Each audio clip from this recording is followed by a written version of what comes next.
Cześć, z tej strony Krzysiek, witam na kanale Mąż przy garach. Żadne ciasto tak nie mówi święta jak serniczek i makowiec. Dlatego dzisiaj połączymy ich przepyszne smaki i przygotujemy klasycznego seromakowca na kruchutkim maślanym spodzie. Będzie z tym trochę pracy, ale warto. Boże Narodzenie jest przecież tylko raz w roku. Jak zawsze zachęcam do zostawiania łapki w górę i subskrypcji. Przy okazji dajcie znać, jakie są wasze ulubione świąteczne ciasta. Zapraszam was na film i biorę się do roboty. Przygotowanie naszego seromakowca zaczynam od maku. Do niewielkiego rondelka przekładam 250 g niebieskiego maku, dobrze wypłukanego pod zimną wodą. Mak zalewam wrzącą wodą prosto z czajnika i krótko mieszam. Upewniam się przy tym, że każde ziarenko znajduje się pod powierzchnią wody. Tak przygotowany mak odstawiam pod przykryciem do całkowitego wystudzenia. 2-3 godziny powinny wystarczyć. Do przygotowania masy możecie użyć maku mielonego, wtedy wystarczy, że go tylko sparzycie i pominiecie krok z mieleniem. Podczas gdy mak stygnie, możemy przygotować ciasto kruche. Potrzebujemy do tego 225 g mąki pszennej, 75 g skrobi ziemniaczanej i niewielkiej szczypty soli. Składniki suche przesiewam na drobnym sitku, żeby pozbyć się wszelkich grudek. Następnie dodaję do nich 100 g drobnego białego cukru i krótko mieszam za pomocą rózgi do całkowitego rozprowadzenia dodatków w mące. Kiedy to nastąpi, dodaję do nich 200 g zimnego, pokrojonego w kostkę masła. Tłuszcz łączę z mąką i dodatkami za pomocą siekacza cukierniczego do uzyskania konsystencji ciasta na kruszonkę, to znaczy do momentu, w którym bez problemu można formować grudki. Jeśli nie macie siekacza cukierniczego, składniki możecie połączyć ze sobą za pomocą zwykłego noża, robota kuchennego lub po prostu zrobić to dłońmi. Po osiągnięciu odpowiedniej konsystencji dodaję do ciasta 1,5 łyżeczki pasty waniliowej. Od tego momentu ciasto wyrabiam już dłonią. Na początku robię to w misce, tylko do chwili, kiedy całość zaczyna się zbijać w dużą, ale nadal dosyć sypką grudę, a następnie już na blacie do uzyskania w miarę zwartego ciasta, które można uformować w dużą kulę. Owijam je wtedy szczelnie folią spożywczą i odstawiam do lodówki na przynajmniej godzinę do zestalenia.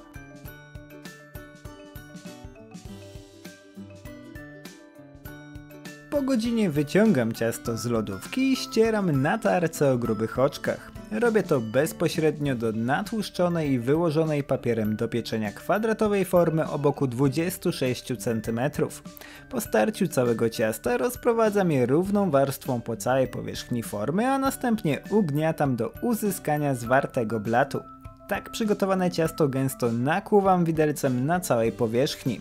Powinno to zapobiec unoszeniu się ciasta w trakcie wypiekania, dzięki czemu ciasto nie popęka i pozostanie w jednym dużym kawałku. Tak przygotowany spód odstawiam jeszcze do lodówki na około 15 minut. Po tym czasie kruchy spód trafia do piekarnika rozgrzanego do 180 stopni Celsjusza funkcji góra-dół na 15 minut. Tyle powinno wystarczyć do tego, żeby ciasto nabrało lekko złotego koloru. Podpieczone ciasto wyjmuję z piekarnika i odstawiam w blaszce na około godzinę do całkowitego wystudzenia i zestalenia. Kiedy ciasto i mak są już wystudzone, zabieram się za dalszą robotę. Zaczynam od maku, który odcedzam na drobnym sitku i krótko mieszam, żeby pozbyć się nadmiaru płynu. Nie chodzi o to, żeby mak był całkowicie suchy, ale żeby nie kapały z niego duże krople wody. Tak przygotowany mak trafia do mielenia na najdrobniejszym sitku, jakie tylko macie w zestawie z maszynką. Ja mak mielę 3-krotnie, ale jeśli ktoś nie lubi bardzo zmielonego maku, może zmielić go 2 razy. Internet twierdzi, że można to zrobić również przy pomocy blendera lub maszynki do kawy. Nie wiem, nigdy tego nie próbowałem, ale jeśli macie jakieś doświadczenie z mieleniem maku w ten sposób, podzielcie się nim w komentarzach. Chętnie poczytam o waszych doświadczeniach. Oczywiście jeśli używacie suchego, mielonego maku, pomińcie ten krok. Samo parzenie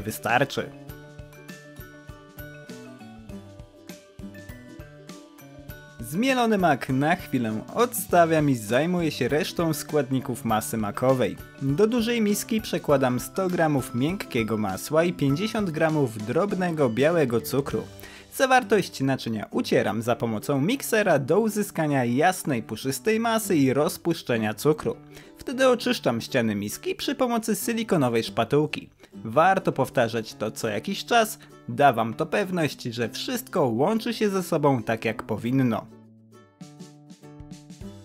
Po oczyszczeniu ścianek miski zaczynam dodawać do masła 4 żółtka. Robię to powoli, po jednym naraz i za każdym razem dokładnie łączę ze sobą zawartość naczynia przed dodaniem kolejnego. Żółtka dodawane w ten sposób połączą się z masłem o wiele szybciej niż gdyby wrzucić je wszystkie naraz.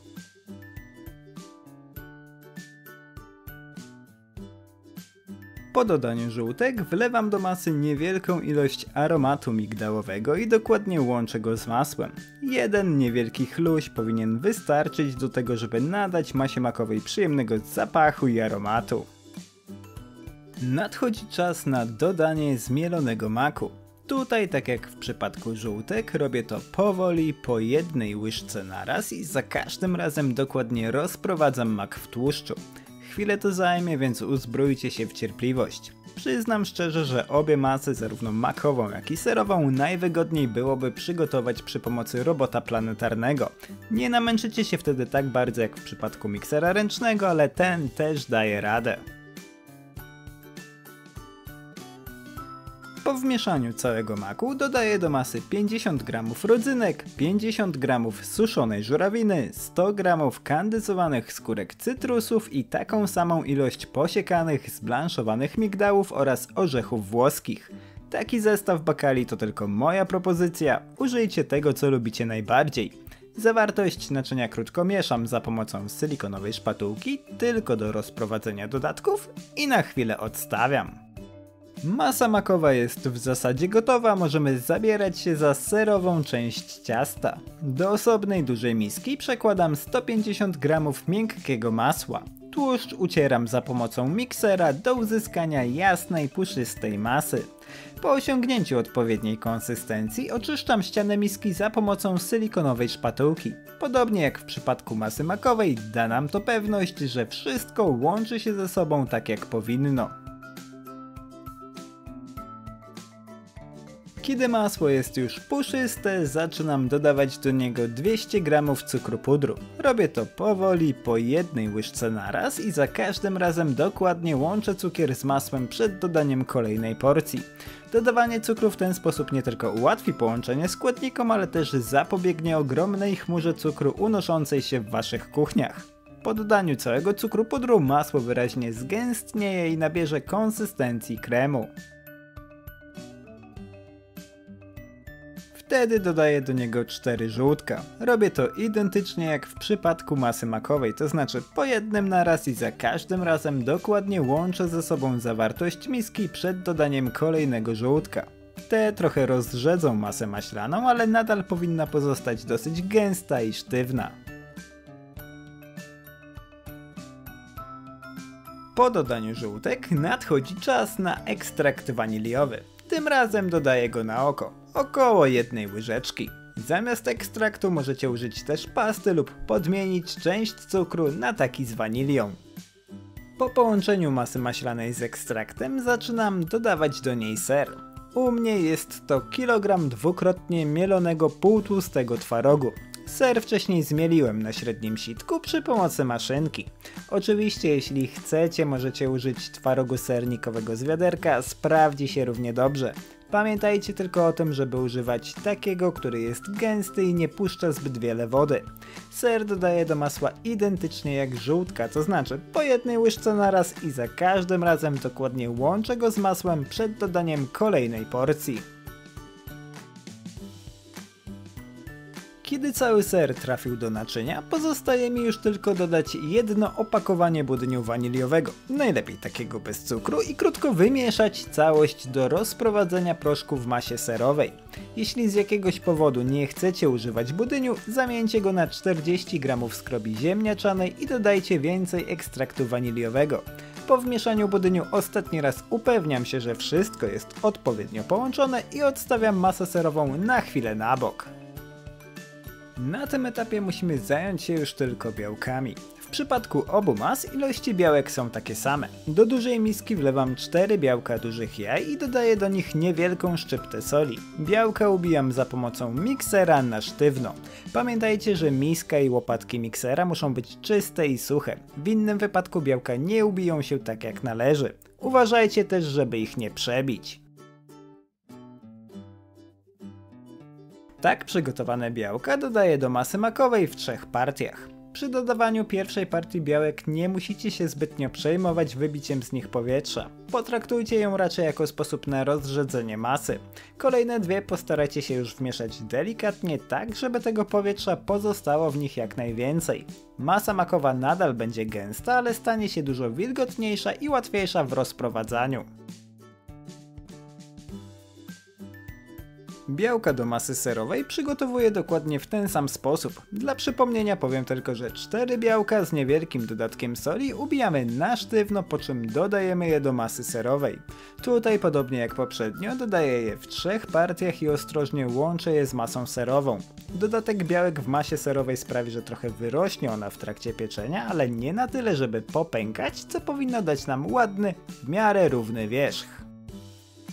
Masy gotowe, możemy zabierać się za składanie ciasta. Na podpieczony spód wykładam masę makową i rozprowadzam ją w miarę równo po całej powierzchni kruchego blatu. Postarajcie się zrobić to w miarę ostrożnie, żeby nie wybić zbyt wiele powietrza z białek. Bezpośrednio na masę makową wylewam serową część naszego seromakowca. Ser uważnie rozprowadzam przy pomocy silikonowej szpatułki, starając się przy tym uzyskać jak najrówniejszą górę ciasta. Im równiej masa będzie rozprowadzona, tym mniejsza szansa na to, że będzie wyrastać z którejś strony i pękać. Oczywiście małe pęknięcia to nie problem i zawsze się zdarzają, ale warto spróbować im zapobiec. Tak przygotowane ciasto nareszcie trafia do piekarnika rozgrzanego do 180 stopni Celsjusza funkcji góra-dół na około 60 minut. Ciasto piekę na drugiej półce od dołu, dzięki czemu jego góra nie spali się w tym czasie, a jedynie delikatnie zarumieni.